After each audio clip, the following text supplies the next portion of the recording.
I have learned a lot from my securely attached friends.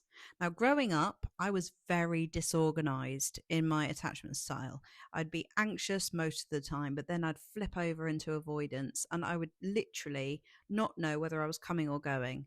And most of the time, like I say, I was really anxious. And I always observed one friend in particular, but other friends as well, who just responded very differently to if something went wrong in a relationship, right? So I observed their behavior, I asked them questions, and then through my own journey, learned that actually what they were doing all along was something that they embodied because they'd actually knew themselves. They knew what they wanted, they knew what they needed, they knew their boundaries, their standards, and they were able to communicate things really effectively. And that's what you learn over time when you start to do the work on yourself and you embody those things too. So it's really interesting because now I'm more on the same page as them and this one friend in particular that I'm thinking about, but I wasn't for a very long time. So let's talk about what would a securely attached person do if an avoidant, for example, was to pull away. So they are likely to respond not with panic, but with curiosity. Like, I wonder what's going on with them. Not, I wonder what's going on with me, but I wonder what's going on with them. They're likely to notice it, to flag it in their mind as a, I don't like that. That's not going to work for me. You know, if they're being inconsistent, if they're umming and ahhing, if they're not sure about me, I'm certainly not sure about them. You know, that's the sort of difference in the mindset because someone who is anxiously attached, like I was, would be like, what do I do? How do I get them back? What have I done? Have I pushed them away?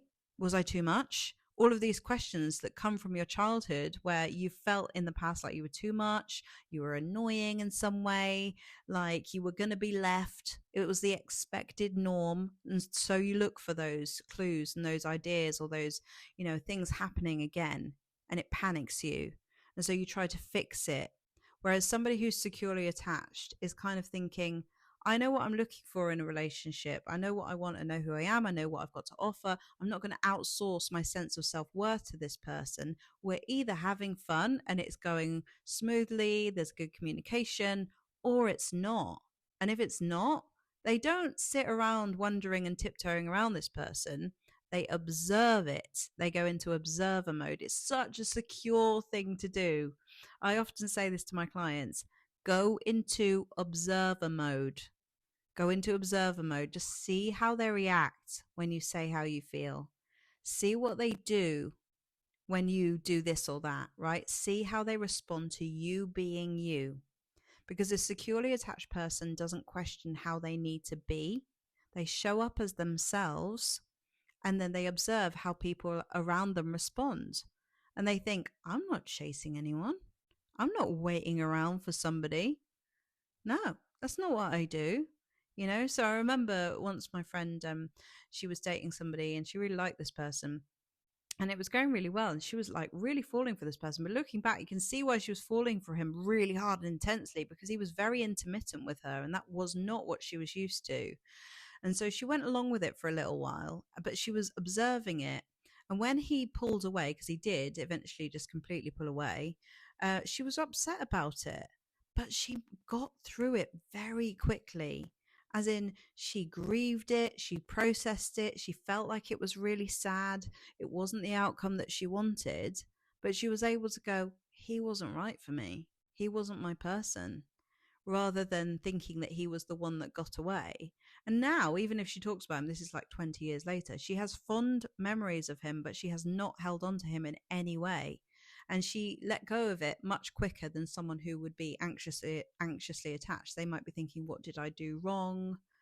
Why did they leave? That was the person I was supposed to be with, and all of that kind of thing. So being securely attached does not mean that you never experience people who might let you down, who might disappoint you.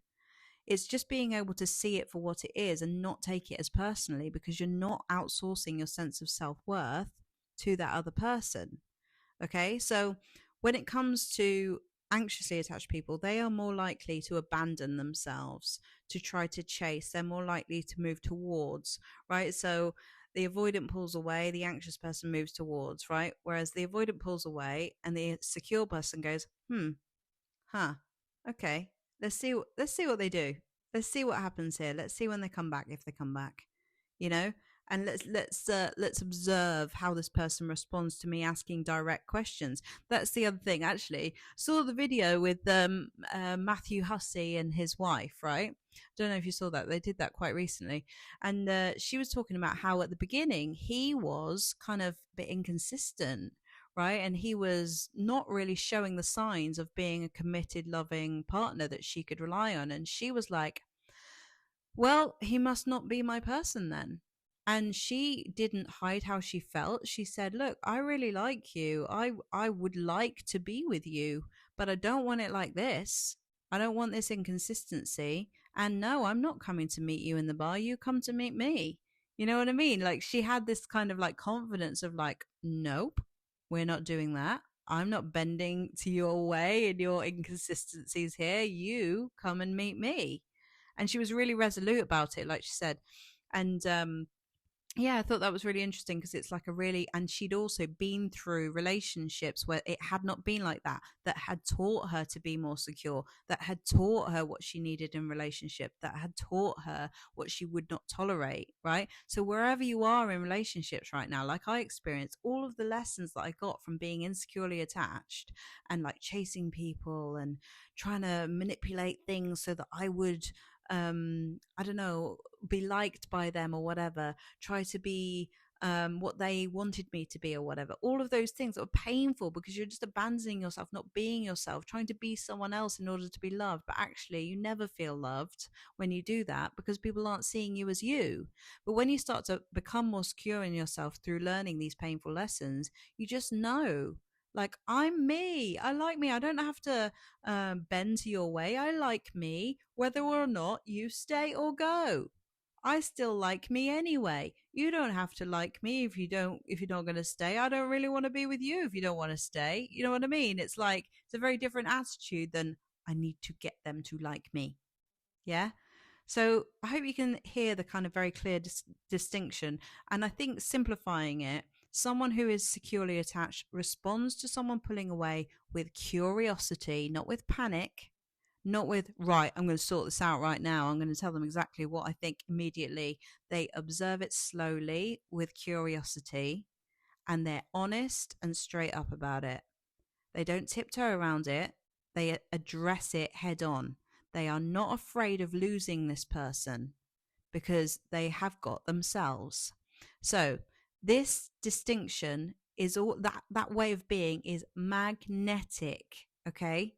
This is why securely attached people come across avoidance less. Yeah, they're less likely to tolerate it. They're less likely to stick around for that. They're more likely to think, nope, that's not my person. And they're less likely energetically, vibrationally, to walk into those people in the first place because that lesson is not for them. They've already completed that, you know?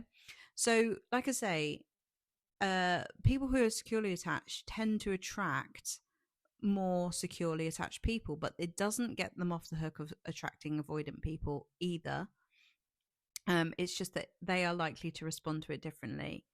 And therefore, the relationship is more likely to grow because someone who is avoidant feels safer with boundaries. I know that sounds strange because you think, really? They just go away when I set boundaries. But actually, avoidants need boundaries in order to feel safe. They need to know what your limits are in order for them to know how to behave around you, for them to know what they can and can't do. They are only likely to respect you when you are setting boundaries, when you are being honest with yourself and saying what you need.